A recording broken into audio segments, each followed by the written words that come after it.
We are recording this week from a new location.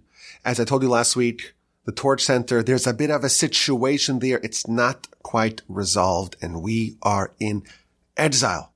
We don't have the Torch Center, unfortunately, but we found a suitable alternative for this week's Parsha podcast. I am sitting now in the offices of TGA, the Torah Girls Academy, an all-girls Jewish high school here in Houston, Texas. My wife teaches here. I actually teach here as well, twice a week. Monday and Wednesday mornings, principles of Jewish philosophy, and the good folks at TGA kindly agreed to allow me to use an office here after school hours. It's quiet. It's comfortable. It's a perfect venue for this week's Parsha podcast, and we will likely use this until the situation at the Torch Center is resolved. Thank you so much, TGA, for allowing the Parsha podcast to record in your lovely and comfortable offices. Before we start, we have to talk about the beepers, right? We have to talk about the beepers, the pagers, and the walkie-talkies. I'm sure all of y'all know. Yesterday and today, the most remarkable operation that any one of us remember. Absolutely sensational all across Lebanon yesterday. At the same time, all the Hezbollah terrorists that were given special secure beepers by Hezbollah all at once exploded, and it created a big blow to this terrible organization that is dedicated to the destruction of Israel, that has been indiscriminately shooting thousands upon thousands of rockets against Israel, that has forced tens of thousands, almost 100,000 people to be exiled, to really be exiled from their homes and from their lives and from their businesses. And in one stunning, unprecedented, remarkable, sensational operation, thousands upon thousands of these terrorists were attacked. They were attacked. It was targeted. It was surgical. One of the most remarkable operations. We'll tell our grandchildren about this if we are fortunate enough to have grandchildren and to be able to speak to them. And I have to say, I'm not so proud of it, but I saw some of the memes, and I have to admit, they elicited a chuckle. I chuckled. Okay, fine. I laughed. But in all seriousness, this was a remarkable feat of intelligence, of espionage. They managed to get the shipment of beepers, of pagers, 1980s technology that was destined for the terrorists. They put a little explosive in it, and then all at once, it just blew up all at once at 3:30 yesterday.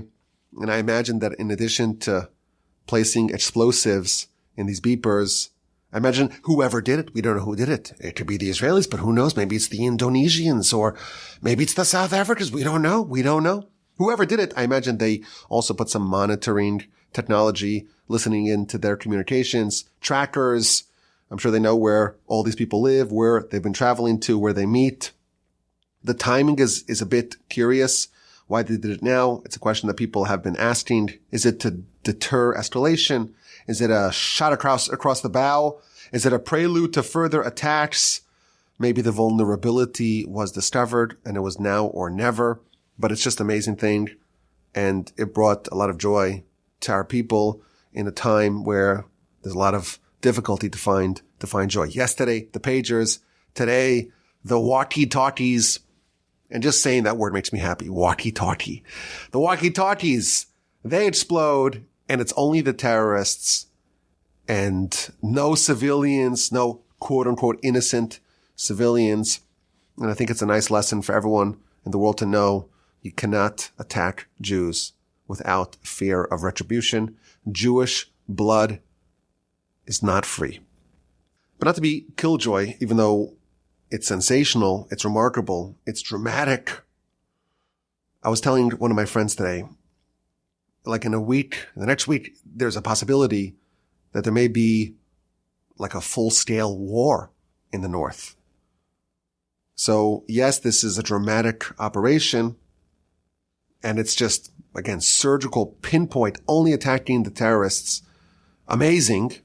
But we don't know how this is all going to end. So we cannot stop our prayers and our studies and whatever we're doing to try to help the effort, each one of us in our own way. And of course, we can't forget about all the suffering and all the hostages and all the people on our side, all the Jews that were killed and were dispossessed and were injured and suffered in a manifold of ways.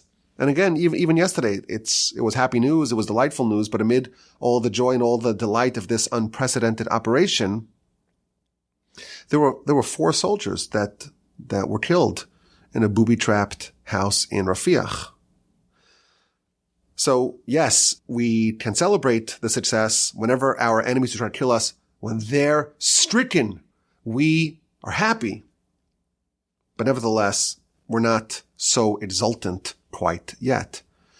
But I did have a thought, a beeper-related thought that I wanted to share with you. In a couple of weeks, we're going to have Rosh Hashanah and then Yom Kippur.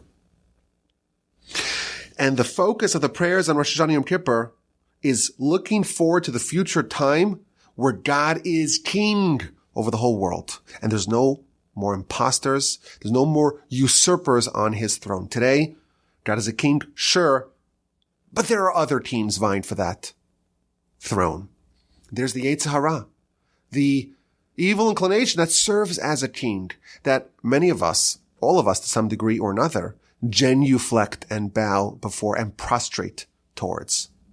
And we contrast in the prayers, the Melech Elyon, the lofty king, the king of all kings, and the Melech Evyon, the pitiful king, the faux king, the pretender, the imposter, the usurper. And we talk about the future times where all the evil will be destroyed.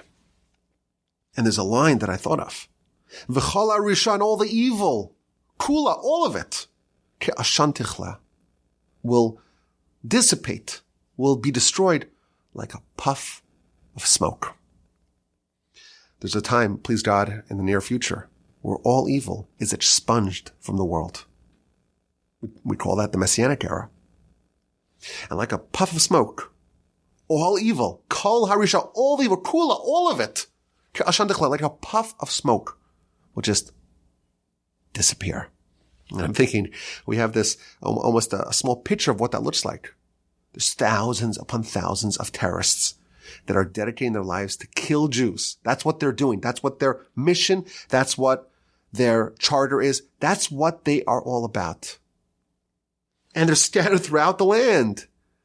And in one stroke, 3:30 local time, with a puff of smoke, boom, they're all attacked. And evil, at least a modicum of it, is eliminated. And I think it's helpful for us to think about this. There's going to come a time where this is going to be, we don't know exactly how it's going to play out, but something like this on a scale 1,000 times larger, 1,000,000 times larger, all evil, with a little puff of smoke will disappear. And we hope that we're fortunate enough to witness that and to be present in those times and to be able to actually be joyous at the downfall of all the evil and to witness God being one and his name being one. It's Parshas Savo, and it's a tough Parsha. It's a tough Parsha because we have the admonition, the harsh, the fierce, the devastating, the downright depressing litany of curses. In the event that we follow the Almighty in his Torah, we hearken to him. We adhere to him. We commit ourselves with full devotion to what he wants of us, what he instructs us, what he commands us, to his Torah. Then we will be the recipients of great blessing in all different ways. But in the event that we deviate, we veer off the path, we depart from God and his Torah, well, then we read what happens to us and something very different happens to us. 98 bone-chilling curses will befall our people. If we repudiate the covenant that we forged with God, we will suffer tremendously. And as any student of Jewish history knows, these curses, they're fierce, they're intense, and they're clairvoyant. Because over the course of our long and storied and tortured and glorious history, all of these curses have come true. And we read it this week, and when they read it in shul, the Baal Koreh, the reader of the Torah, reads it very fast in a low tone. And if you're following along, trying to say the words as we're told we're supposed to, it's hard to keep up. It's hard to keep up most weeks. Certainly this week, it's a low tone and it's rapid fire. And if you think about the words and you read them, it's painful. It's difficult. It's harsh. It's bitter. It's fierce. Even just to read it. And the Talmud tells us that it's no coincidence that this is the Torah portion we read before Rosh Hashanah. What we read is synchronized with the calendar. Because what we read, it's not just what we're supposed to read about the Torah. It's supposed to be relevant to us when we're reading it. And the Talmud says we read it at the end of the year, just prior to Rosh Hashanah. And that's not a coincidence. Says the Talmud, the Book of Megillah, page 31b. Ezra Titken, Ezra the scribe, he enacted that we read this section, the curses of Deuteronomy of Devarim, right before Rosh Hashanah. Why? Kadesha tichle hashana v'kileloseh. Let's end the year and all of its curses. It's been a rough year. It's been a difficult year. It's been a year where we've really, as a nation, we've witnessed a lot of curses. We've endured a lot of curses. And yes, of course, we've been blessed as well. But collectively, there's been a lot of pain, a lot of suffering. And we hope that this Parsha, we're getting rid of it. Let's get rid of all those curses before the end of the year. It's almost like, people who paid their deductible. And it's December or November, all sorts of elective medical needs are addressed. Why? Because we already got all the pain. Let's get rid of it all before the end of the year. Let's exhaust all the curses at the end of the year. And when we begin the year, it should be only blessing. It's true every year, and it's especially true this year. We hope that next year brings us only blessing, only goodness for all of us. And in this Parsha podcast, I want to focus on a theme found throughout the Parsha and really throughout all of our religious Jewish life. It's a central idea. It's an idea that we mentioned a bunch of times in the past, but it comes across many times in our Parsha. It's central to the life of a believer, and it's worth revisiting. As we mentioned, the main subject of our Parsha are the blessings and the curses. And truthfully, we have the blessings and the curses in the future when the nation crosses over the Jordan. You got to go to these two mountains, Mount Gerizim, Mount Ebal, and half the nation's on one mountain, half of the nation is on the other mountain, and we have blessings and curses. And then we read more broadly, our nation, we live by a code, we live by the Torah, and our treatment from God will be determined by how we observe His law, His code, His corpus. And again, it's the harshest part of the Torah. The admonition, as it's known, the tochacha, it's fierce, and we read all the awful, awful, awful things that will happen to us if we abandon God and His Torah. And of course, they read it fast, and it's hard for us to follow, but we are supposed to read it. And it's supposed to get our attention. And the question I want to pose is, what are we supposed to learn from this? How are we supposed to try to process this? What's a way of thinking about this? What's the takeaway for us? And of course, the larger takeaway is, well, do whatever you can to avoid such a fate. But how are we supposed to think about all the suffering that our nation has endured throughout our history? So I want to suggest a way of thinking about an idea. It's a bit aspirational, but it's found in so many different ways and so many different places and so many different citations in our literature. It's definitely true. And yes, it is aspirational, and that's okay, as we shall see. We're trained that when something bad happens to us, when something difficult, painful, challenging happens to us, or even when something good happens to us, but it's not fully good, it's got some negative elements to it as well. We're trained in our literature.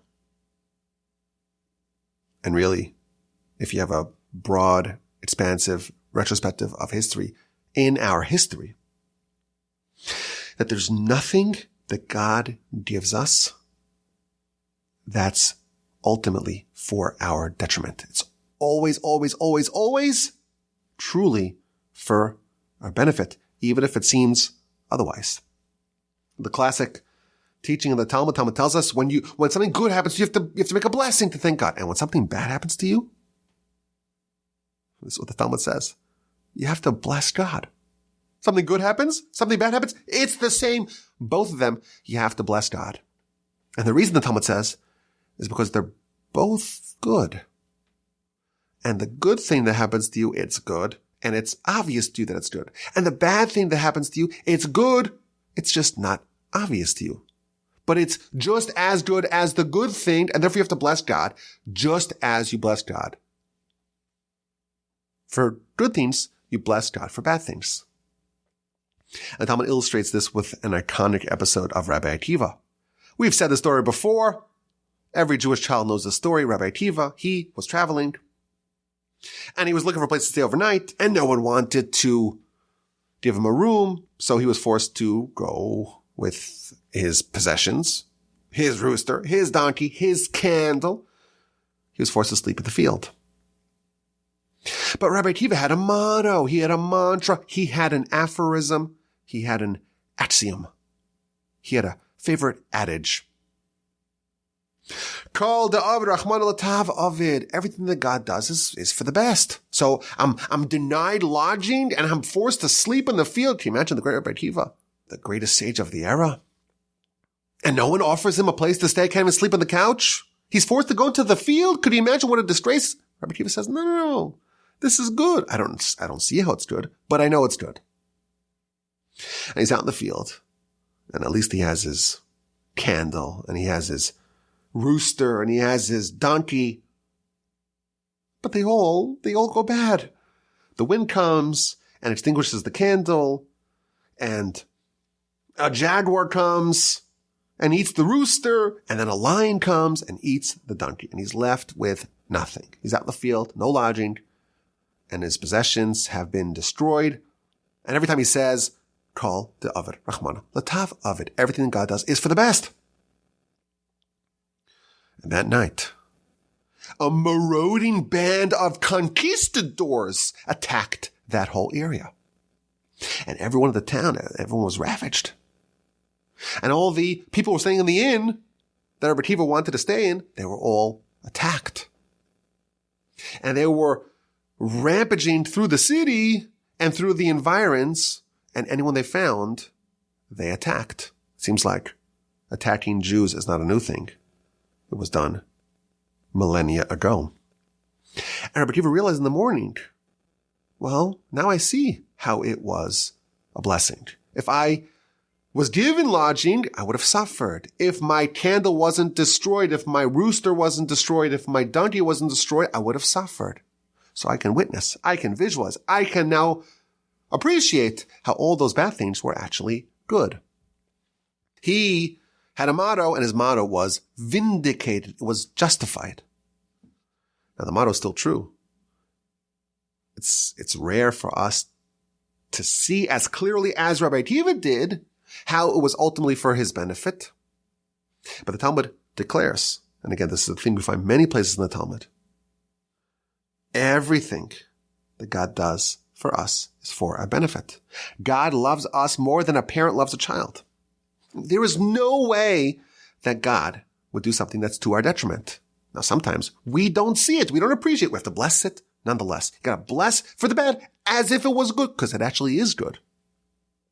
Rabbi Akiva, he had this motto, and he was given a little window to show, oh, you're actually right. But even when we're not shown that, it is ultimately for our benefit. The Parsha begins with the mitzvah of bikurim, the first fruit. You arrive at the land, the temple's built. You take the 7 special fruits the land is praised with: wheat, barley, grapes, figs, pomegranates, olives, and dates. And when you notice the first fruit of the crop, you wrap a special red ribbon around it, and you bring it to Jerusalem in a nice decorative basket, and you bring it to the temple, and you present it to the Kohen. It's like one of the tithes. It's like the challah, the first of the dough, and the first 10% goes to the Levite, and the 2% goes the truma to the Kohen, and so on. And the first of the animals, the first of your children, the first of everything goes to God and his emissaries. And this is the first fruit, the bikurim. You give it to the Kohen, you make a proclamation, and you detail all the goodness that God has done for you. And this is you making a declaration. God, you do good for me. And I'm not an ingrate. I'm going to appreciate all the good that you are doing for me. And there's an amazing observation that our sages tell us. If you look at the Mishnah in the book of Bikurim, so there's a book of Mishnah about this mitzvah, the mitzvah of Bikurim, of the first fruit. And it describes what you're supposed to do to fulfill this mitzvah. How do you separate, how do you designate the bikurim? A person goes and they're traveling in the field and they're waiting for the fruits to blossom, to bloom. And he sees a te'ena, a fig, a grapevine, or a pomegranate. And he sees the first buds of this year's crop, of this year's yield. Tie a ribbon around it and you declare, Hare zu bikurim, this is bikurim, this is the first fruit. And eventually, once it ripens and once you harvest it, you take those same fruits, the first ones, and you bring it to the temple, you give it to the Kohen. Now this law applies with 7 fruits. The 7 fruits, the 7 special fruits that the land of Israel is praised with. And the Mishnah gives us 3 examples. Te'ena, a fig, eshkol, a vine, rimon, a pomegranate. So first of all, it doesn't have to give 3 examples. 1 example is sufficient. And if you bring 3, bring all 7. The commentaries observe these 3 were bunched together before. In chapter 13 of the book of Numbers, Parshas Shlach, Moshe sends spies, scouts, to go inspect, reconnoiter the land. And they come back with gargantuan fruits. What do they bring? Numbers, Bamidbar, chapter 13, verse 23. They bring vines, they bring figs, they bring pomegranates. The Mishnah, when it gives the examples, the samples of the different fruits, it's those same 3. The vines, the grapes, the pomegranates, and the figs. The Arizal tells us, the Arizal, the greatest of the Kabbalists, this mitzvah of bringing bikurim, this is our rectification of the sin of the spies. The spies, they got to the land and said, no, this is terrible. God wants to make us suffer. God wants us to be killed and slaughtered. We'll never conquer it. Well, let's go back to Egypt. And here we have a mitzvah where we say, no, we're happy to be here. Thank you, Hashem, for bringing us here. And thank you for giving us so much over here. And we're appreciating what you gave us in the land. And this is how we rectify the sin of the spies. And that's why the examples that the Mishnah cites are the same exact fruits that the spies brought as samples. They brought it to besmirch the land, to slander the land, and we're doing the opposite. We're taking those same fruits and we're praising the land. But if you think about it, what's the mitzvah? It's to appreciate the goodness of Hashem. The spies, they get to the land and all they see is curses. And they thought that God was positioning the people for disaster. They saw everyone dying, you recall. Eretz ocheles yoshveh. It's a land that consumes those who dwell upon it. Rashi says that's a blessing in disguise. God was giving them cover. Everyone's dying. No one's going to notice these 12 Israelites going inspecting the land. There was good, there was blessing. They saw curse. They saw bad. That was the fundamental mistake that they made. And Bikurim, where we recognize the goodness and we acknowledge it and we proclaim it and we're not an ingrate and we realize that everything Hashem does is for our benefit, that's how we rectify it. The Parsha begins with this mitzvah. That's the theme I want to focus on here in this week's Parsha podcast. Everything that God sends our way. It may appear to be a curse. That's what the spies thought. But really it's a blessing that we have to thank God and bless Him for. Now, right after the mitzvah of Bikurim, we have the vidui meiser, which is the confession of the tithes. Every 3 years, when you finish the schedule of tithes, you go to the temple and you make another declaration. And you say, I fulfilled all my responsibilities. I've given the Levites. I've given the poor people. I've done everything that you commanded to do. I didn't violate any of the mitzvos. I didn't forget anything. I've checked all the boxes. I'm completely in conformance with the schedule of the tithes. And I also follow the proper laws and so on. I've done everything that you've commanded me. That's the declaration. And then we asked God to respond in kind. Gaze from your heavenly abode. Min hashamayim, from heaven. Uvarech samcha es Yisrael. And bless your nation. Bless Israel. And the land that you have given to us. As you have sworn, as you have pledged to our forefathers. Eretz, savas, chalav, udvash. A land flowing with milk and honey. You've done your job. We've done our job. We brought all the tithes, and we followed all the scheduling. And year 1, which is the first tithe, and the second tithe, and the year 2 is also first tithe, second tithe. Year 3 is the first tithe and the tithe for the poor people. We've done all the tithes properly, and we're asking for you to gaze from heaven. Hashtifa mima'on kadshecha, gaze from your heavenly, your holy abode from heaven, and bless us. Now, this word hashtifa means to gaze, to overlook. And Rashi tells us, it's a word that doesn't appear very often in the Torah, but it usually connotes misfortune. For example, in Genesis chapter 18, when the angels, they went to Abraham, he thought they were people, he fed them, and then after they finished with Abraham, they went to the city of Sodom and Gomorrah to destroy it. And the verse says, Vayashtifu, and they gazed upon the cities of Sodom and Gomorrah. They set their gaze upon it. That is a different type of gaze. That was a gaze that connotes punishment. An evil gaze. A gaze of misfortune. There's only one time in all of Scripture where the word hashtifa or vayashtifu, that word, it's positive.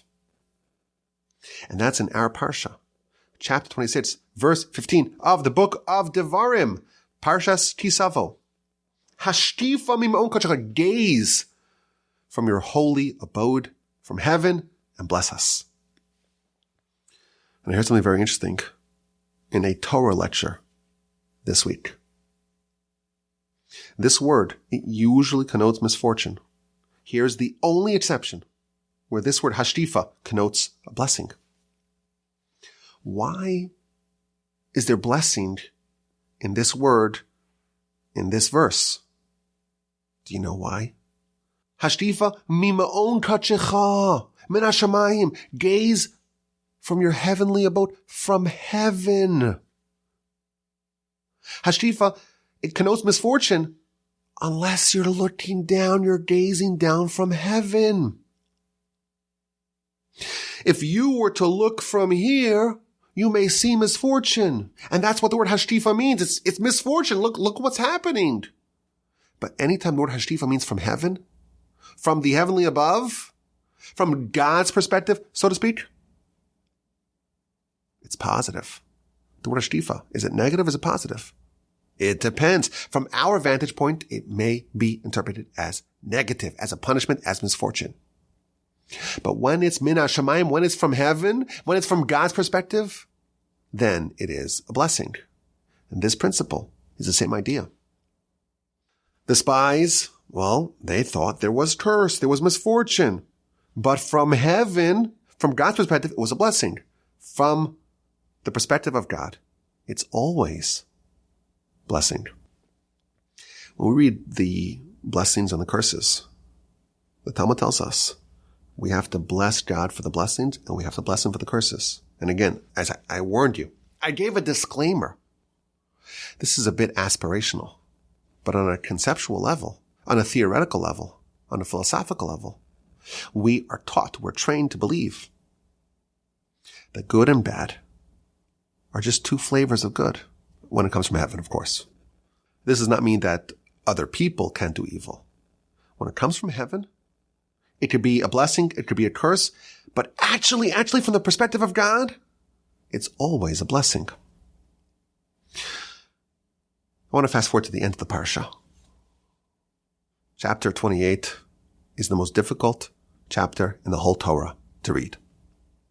And again, it's read fast, it's read in an undertone, and if you read it and you translate the words, it's very painful.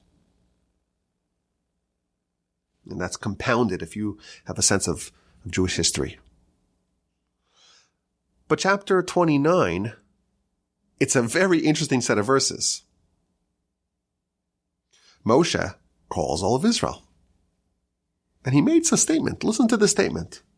Atem re'isem, you saw what God did before your very eyes in the land of Egypt to Pharaoh and to all of his servants and to his entire land.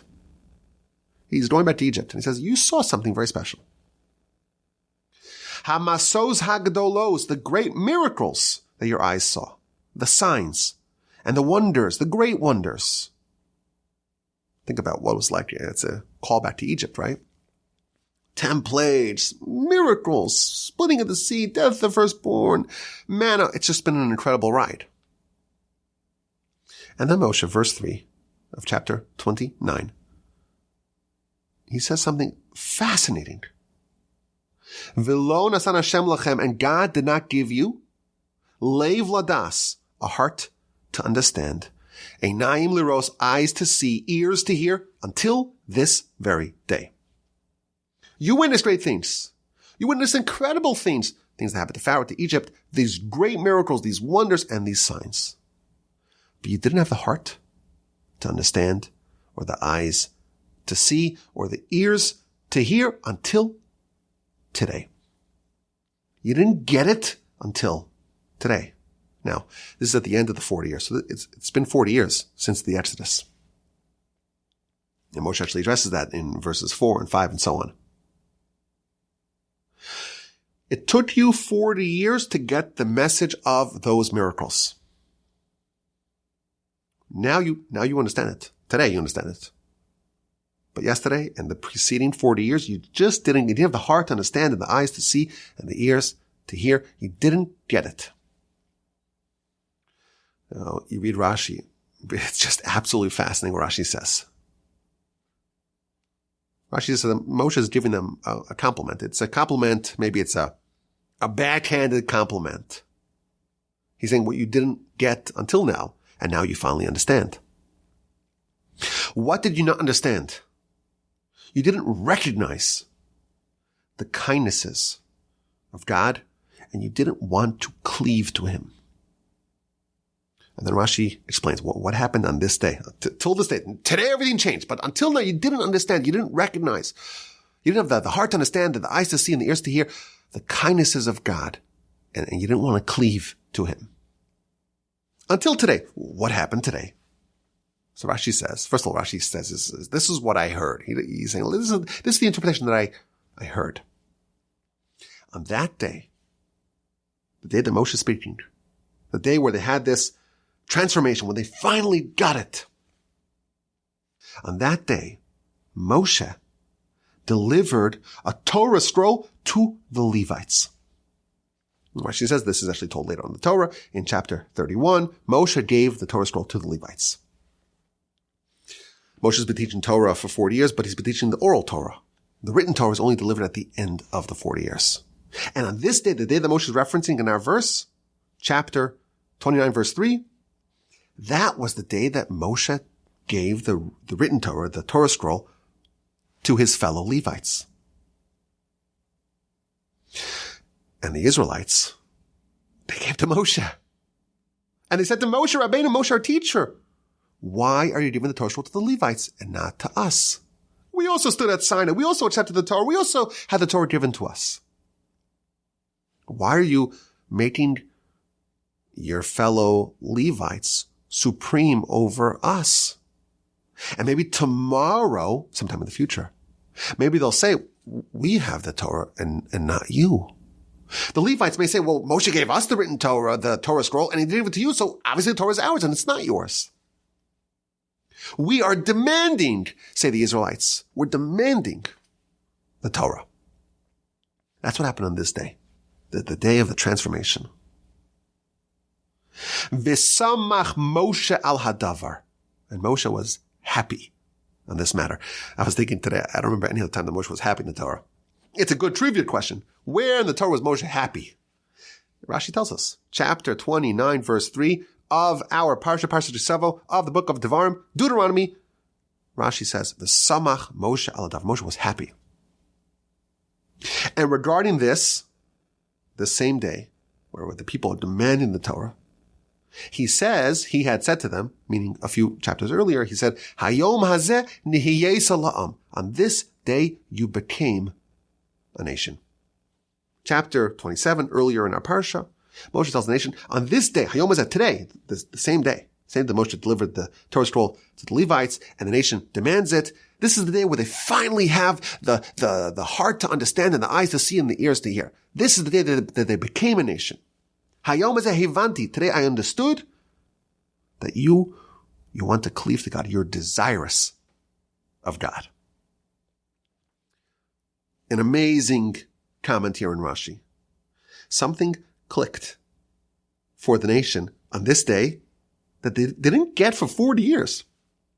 Something very important. Something that Moshe is saying, you didn't have the heart to understand. You didn't have the eyes to see. You didn't have the ears to hear. You didn't process all those incredible miracles and wonders and signs. And today, you got it. And therefore today is really when you started as a nation. Hayom hazeh nihiyeh. Today you became a nation. Notwithstanding all that the nation witnessed for 40 years, on some level, Moshe is telling them that you weren't a nation. And what did you not recognize? You didn't recognize the kindnesses of God. And you did not seek to cleave to him. For 40 years, the nation was still resistant to God. For 40 years, the nation did not recognize the goodnesses of God. And yes, they had the Torah, and yes, they had the mitzvos, and yes, they were officially, nominally a religion of God. But they may have thought the Torah was a bit of a burden. It's a bit of a nuisance. It's a hassle. I'll do it because it's true, because otherwise I'll get punished, because otherwise I'll be an outcast. Because this is what we do. But they didn't recognize that this was all a gift from God. All kindness from God. And something very dramatic happened on this day. Something that made Moshe glad. He was happy. The nation comes in and says, we demand the Torah. They came begging for Torah scrolls. And Moshe is delighted. And up to this point, he tells them, you didn't have the heart to understand. You didn't have the eyes to see. You didn't have the ears to hear. You failed to see the kindnesses of God. You didn't realize that everything Hashem did for you was all because he loves you and wants to give you goodness and kindness and benevolence. For 40 years, he was still a little bit resisting. You weren't fully open to it. You didn't quite realize that it's all for your benefit. Until today, on this day, on that day, they became a nation. They realized, they got it, They've been seeing the miracles nonstop, and they finally got it. They finally became a nation. They finally realized what it's all about. The Almighty loves them and just wants to do goodness and kindness for them. And it's all for our benefit. After 40 years, it finally sunk in. They finally got it. Everything is for their benefit. Everything's for our benefit. All that we get from the Almighty. It's all good. You think about what we're trying to do. We're trying to teach Torah. We're not crusaders trying to spread Torah.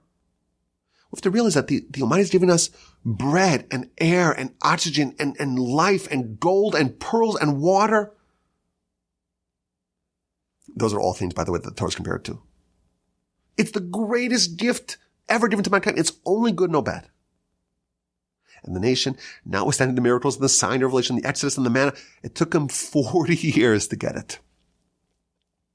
Up to that point, they didn't have the heart, they didn't have the eyes, they didn't have the ears. They were still a bit stiff-necked. Now, I find this fascinating for all sorts of reasons. Obviously, question number one is, what took them so long? Why didn't they get it for 40 years? Question two is, well, what actually happened on this day that made them realize, that made them open their eyes to understand that it was all for their benefit? Rashi says that when Moshe gave the Torah to the Levites, and maybe I was thinking, this is just a side point, maybe the fact that it's often true that when someone loses something, they finally appreciate it. Maybe when they imagined themselves losing the Torah and the Levites having it and them not having it, maybe then it clicked for them. I also find it interesting that Rashi says that on this day they became a nation, meaning the definition of our nation is to recognize that everything that God does is for our benefit. But on the actual revelation, this is what we're seeing throughout the whole Parsha. On this day, today you became a nation. Today you came begging for Torah. Today something clicked. Today you realize that the Torah is God's kindness. It's a gift. And you came and you demanded it. And you wanted to cleave to Him. And again, for 40 years they observed the Torah. They kept it. They didn't repudiate it.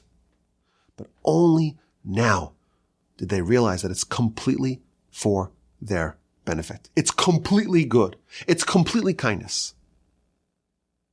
The nation realized something very important. And Moshe tells them, Hayom Azeni Yisrael, today you became a nation. Today you demanded the Torah. Today you realize it's all a gift. It's all kindness from heaven. Today you realized that everything that comes our way from heaven, the blessings and the curses, it's all a blessing. It took the nation 40 years to recognize this. There was still a consideration. For 40 years, maybe the Torah is for our detriment. It took him 40 years to come around. I said this is an aspirational insight. We believe, we know, we're trained to recognize that everything that comes from heaven is good. And certainly when viewed from heaven is good. And all the suffering that people have endured, all the curses that we've experienced throughout our history, ultimately is for our benefit. But it's still hard for us to come to terms with it. We should know we're in very good company. For 40 years, the nation, the people that witnessed all these miracles and all these signs and all these wonders, they were still not convinced that the Torah was for their benefit. And the truth is, we only want blessings, and we want blessings that are undeniable blessings, unambiguous blessings. In a couple of weeks, we're going to have Rosh Hashanah. And we're going to wish each other a Shana Tova Umituka. A good year, Shana Tova, a good year. Umituka, and a sweet one. If it's a good year, why does it need to be sweet? Commentaries tell us it's always going to be a good year. But sometimes it's going to be bitter like hell. And it's good. And if we could have the viewpoint from heaven, if we could look down from heaven, if we could be hashtifa min hashamayim, we'll know it's good. But only when Messiah comes will we recognize it. And we don't want that. We want perceptible goodness. We want sweet goodness. Everything is good, but there's two flavors. There's good and sweet, and there's good and awful and bitter. We want Shana Tova Umetuka. In our Amidah prayers, the very first prayer, Gomel Chasadim Tovim. God does benevolent acts of kindness, good acts of kindness. Well, if it's kindness, it's good. To say good kindnesses, that's redundant. And again, the Hasidic masters tell us everything is kindness. Everything is good. But sometimes it stings. Sometimes it hurts. Sometimes it's painful. We want good kindnesses. We want a sweet new year. We want it to be also perceptibly good. We have a very, very hard time finding the good in tragedy.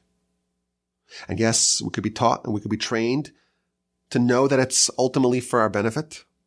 And yes, if we could gaze down from heaven and we could see the world from the perspective of heaven, we would know it. And even when there's no apparent silver lining, we believe and we trust that it's only for our good. But nevertheless, it's very hard for us to see it now. And the verse tells us in the future, when God restores Zion, we'll be like dreamers.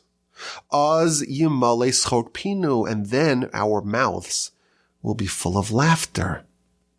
Then there will be a time where we're going to be brought up to heaven, so to speak, and we'll be privy to that viewpoint. And then our mouths will be full of laughter. Now, it's impossible for us to perceive that fully. Rabbi Akiva was given a little window. That was his mantra. That was his adage that he lived by. That was an aphorism that he constantly told the students. He's Rabbi Akiva. We don't always have the benefit of being shown what's actually happening behind the scenes, behind the curtain. We don't get the hashtifa, the gaze from heaven. In the future, our mouths will be full of laughter because in the future, we'll be able to perceive it fully. And now again, I said it's aspirational. We don't get to experience this. That said, I want to kind of add some more little points to this idea. First of all, Rabbi Akiva, he had his adage that he would say, his aphorism, Kol de Avid Rachmana letav Avid. Everything that God does is for our good, our benefit. There was another sage from the Mishnaic era. In fact, the teacher of Rabbi Akiva, his name was Nachum Ish Gamzu. Nachum, the man of Gamzu. And why was he known as Gamzu? Because he had a different adage. His adage was Gamzu Latova. This is also Latova, for good.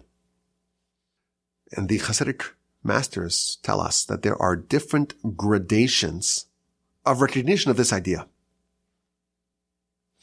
Rabbi Akiva would say, well, all that God does is for the best. And yes, my candle went out and my rooster is dead and my donkey was eaten. And that's not ideal, but you know what? It's better than the alternative. And therefore the silver lining actually justifies and overrides the suffering and the misery. Nachum Ish Gamzu, he had a different aphorism. Gamzu Latova. Even this is for good. Rabbi Akiva, his perspective, you could say, well, it's bad, but it's better because look at all the other good things that outweigh the bad. His teacher had a different perspective. He said, Gam Zulatov, also this thing. It's not just that the net result of everything is good, and therefore we'll tolerate the bad because ultimately we prefer the good that comes with the bad over the bad. He says, no, Gam Zulatov, even the bad. If you have the gaze from heaven, if you have the hashtifa, the gaze from shamayim, from heaven, even the suffering is good. And to wrap up, I want to share with you an idea that I proposed in the past, but it relates to what we spoke about last week in the Parsha podcast. And when I looked over my notes and I saw this, I said, this is something I mentioned, 3 or so years ago. Most of y'all probably forgot it. Okay, let's be honest, okay? Do you remember what I said 3 weeks ago? I don't even remember what I said 3 weeks ago. So I don't begrudge anyone that forgets what I said 3 weeks ago. Certainly not 3 years ago. But if you've heard it, it's okay. It's been 3 years. It's past due for us to revisit it. And it relates to what we said last week. So I figure it's worthy of mentioning it because it also relates to our subject, this very important subject. Everything that God does is for our benefit. Last week, we spoke about the ben sorer umoreh, the wayward and rebellious son. And the Talmud tells us, lo haya, never happened, velo asid lihios, and it never will happen. So why is it written, drosh v'kabel schar, study it and gain reward? There's the mitzvah, you got to execute the ben sorer umoreh, the wayward and rebellious son, but it never happened. It never happened, never will happen. So why is it taught in the Torah? Study it and gain reward. And we speculated last week a reason why it's so rewarding. You know why? Because this kid's unsalvageable. This kid's destined to become a criminal. He's going to be executed in a Jewish court of law. Kill him when he's innocent. He's unsalvageable. But it never happened and never will happen. And that's the reward. That's the lesson. No kid is unsalvageable. This was said last week. I want to suggest a different idea. A different idea why the ben sorer umoreh is rewarding. You see, when the Talmud tells us that there's a mitzvah, ben sorer umoreh, the wayward and rebellious son, that never happened and never will happen. So why is it written? Drosh v'kabel schar, study and gain reward. It lists 2 other mitzvos.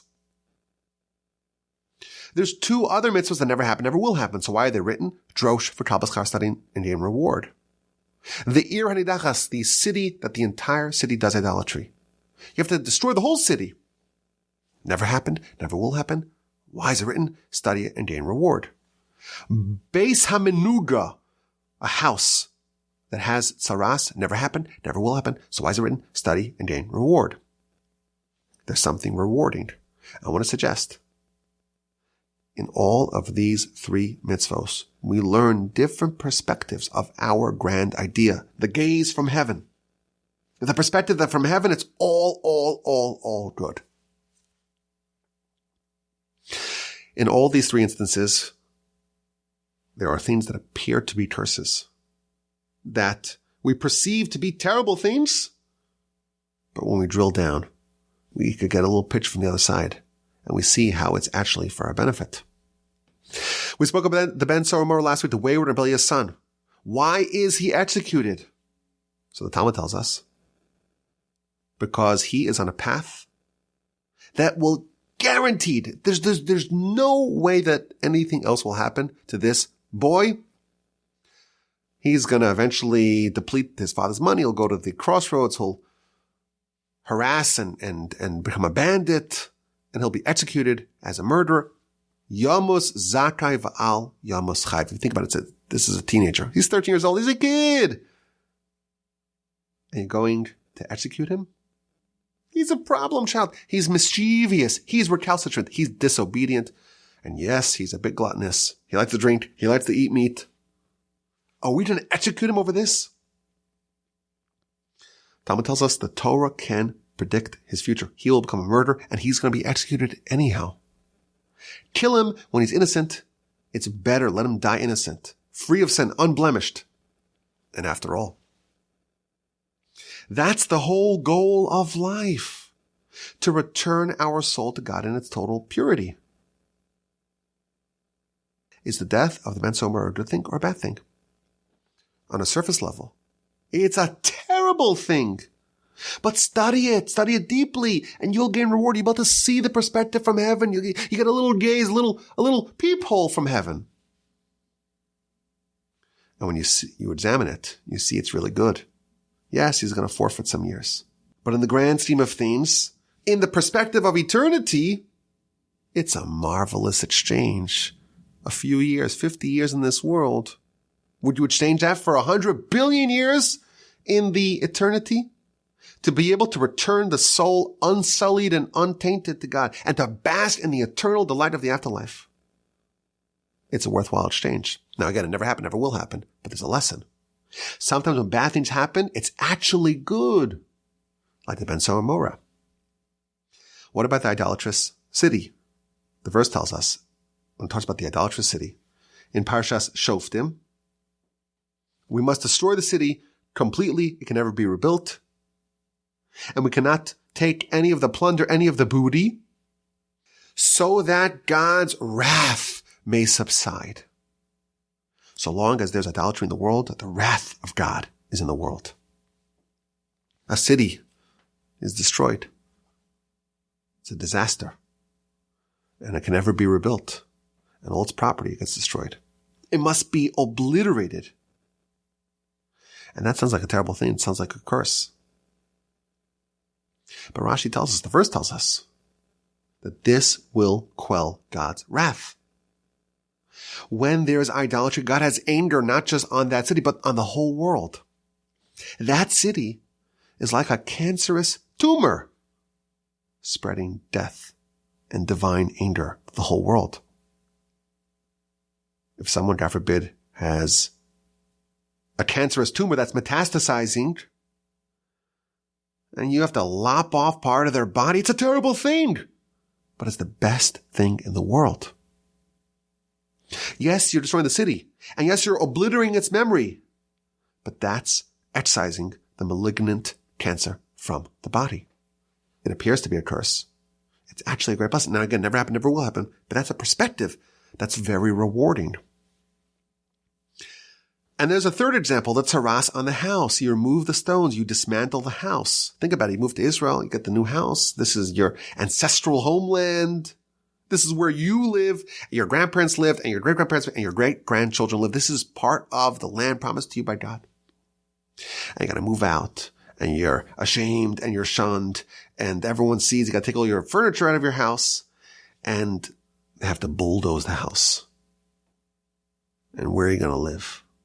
Where are you going to go? And you can't even build on that land.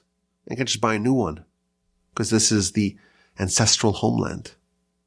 And the verse tells us, chapter 14 of Leviticus, when you come to the land, I will place a negatzaras on your house. And Rashi cites the Midrash. This is good news. Do you know why? Because the previous inhabitants of the land, they had gold and they had silver and they had precious gems and jewelry and diamonds. And they hid it behind the stones. And you move in and you have no idea that there's treasure lying a few feet away from you. So God is going to place a splotch, a discoloration. Is it tzaras? I don't know. You got to call the Kohen.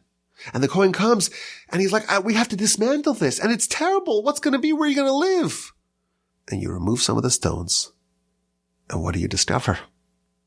In an instant, that disaster is a great blessing. And again, never happened, never will happen. But there's something rewarding. Bad things are happening all the time. There's curses everywhere. When we look at it, when we observe it, when we assess it. But here's some reward. Whatever God does is for the best. And again, there's different flavors of that. When examined from the heaven, it's only blessing. There's no misfortune. Rabbi Akiva says, everything that God does is ultimately for the best. Nachum Ish Gamzu, even the bad is really good if you could understand it from God's perspective. It's bad from our perspective. If we unpack it, if we dismantle those walls, we can maybe discover that there's a blessing here in disguise. And these three mitzvos, they're three different examples of how terrible things, awful things, curses can actually be very good. Sometimes it's like tzaras on the house. You're ripping apart a package, but inside there's a treasure. It's like wrapping paper. The bad is it's just a mask. It's just something you have to pull away. To tear off, you're not forfeiting anything. And sometimes the flavor of good actually being obscured by bad, it's exchanging something very minor relatively for something major. The Ben Sa'omara, the verse, the Talmud tells us, Yamos Zakei, he'll die righteous. That is the yearning of every soul to die righteous. You could die, you could return your soul to the Almighty unsullied, untainted by any sin. There's no greater blessing in the world than that. All the sages, all the pious men, all the righteous men, all the tzaddikim of all history, all they wanted was to die righteous. It seems like a curse. But actually, the Talmud says, no. If this person stayed alive, it would have been a disaster. Die righteous. You're doing a very good trade-off. It's hard for us to process it. Again, it's aspirational, but on a conceptual level, we recognize that this is a trade-off that we'd all gladly make. And sometimes, when we eliminate a whole city, it's actually net positive, because that would have condemned all of us and everything else to be destroyed. There are 3 mitzvahs, Talmud tells us. Never happened, never will happen. And these are 3 different perspectives for how when disaster strikes, when misfortune hits, when devastation presents itself, it's painful. It's something which hurts a lot. It stings. It's a menacing cloud, but there's a silver lining. And again, the Talmud's trying to condition us, to train us, to acclimate our mind to this. And it says something very bold. Kishem shemavarchim ala tov. Just as you bless God for good, you must bless God for bad. Because it's really the same thing. There is no bad that comes down from heaven. That's a theme in our Parsha. And again, if you don't recognize this, if I don't recognize this, we're in good company. It took our antecedents 40 years of witnessing nonstop miracles to really get it. To really say, I want to cleave to God. It's all kindness from Him. Just this morning, I'll just end off with this. Of course, it's the month of Elul. We're blowing the shofar every day. I didn't bring my phone today to shachar. I didn't record today's shofar. Forgive me. But I noticed something interesting. In the Amidah prayer, we mentioned the shofar. In the blessing about the ingathering of the exiles, Tikah b'shofar gadol lecherusenu, blow a great shofar for our liberation. And I was thinking, this is the time we're trying to improve. We're trying to think about how we can grow and how we can maximize our abilities and how we could really achieve and unlock our destiny and our greatness. And I was thinking about some of the difficulties that I have personally in trying to advance, trying to move forward. And I'm thinking, maybe I'll give up this and I'll forfeit this, but ultimately it's good. When I read these words, I noticed that for the first time, we're blowing the shofar. We're heralding the arrival of Elul. We're heralding the arrival of these important days. But it's all lecherus, it's all for our liberation. When we give up something for God, we're not forfeiting for God. It's all kindness. It's just goodness. And yes, it's hard for us to appreciate that, just as it was for our antecedents. But when we're blowing the shofar, it's to liberate us. It's to unshackle us from burdens. And again, it's hard for us to perceive this. And when this curses, it's very hard for us to bless God. But this is a theme we see over and over in our Parsha. And again, we all go through difficult times. Some have painful times, some have tragedy, some have severe suffering. And our hearts are with them all. But everyone suffers on some level. That's the fate of all mankind. And again, I'm acknowledging for the 8th time, this is an aspirational idea. And our Parsha is the greatest proof of that, because again, it took the nation 40 years to come around. But it's important for us to remember, we believe. It's hard for us to really connect with, but we believe, at least on a conceptual level, everything that comes from God is ultimately for our benefit. And you know what? If we could have just a little tiny view from heaven, we'll see it. We don't have that. In the future, we will have that, and we will be laughing. Our mouths will be full of laughter because we'll finally sense it. Until then, we have to wrestle with it. And that's okay. But this perspective is important for us to retain nonetheless, and maybe, just maybe, amidst the year of very difficult challenges and apparent curses, maybe this can provide some modicum of suffering to recognize, to understand that if Rabbi Akiva was around, he would comfort us and say, this is for good. Maybe he probably wouldn't preach it to us, because if if we're resistant to it, it doesn't sound good when someone is suffering. Say, it's for good. But he said that about himself. If he was suffering, he would say that about himself. And that maybe could help some of us when we're going through our challenges. Maybe it could be of some comfort. And we hope and we pray that the curses will be all ended. End the year and end its curses. And the upcoming year should be a good year and a sweet year. And may we only witness good things and blessings. And may we come to the day to recognize that the Almighty really, really, really loves us and only wants to give us goodness and kindness. And then we're going to run to the Torah and say, we demand it, we want it. And then Moshe will be happy. I appreciate you listening to this edition of the Parsha Podcast, this aspirational edition of the Parsha Podcast. Hope you enjoyed it as much as I did. Nay, 10% of how much I enjoyed it. Take care. Have a wonderful day, a splendid, splendid, splendid rest of your week. And please God, a peaceful and productive and uplifting and meaningful and powerful and delightful Shabbos upcoming. And please God, with the help of the Almighty, we'll talk again, good health and in good spirits next week.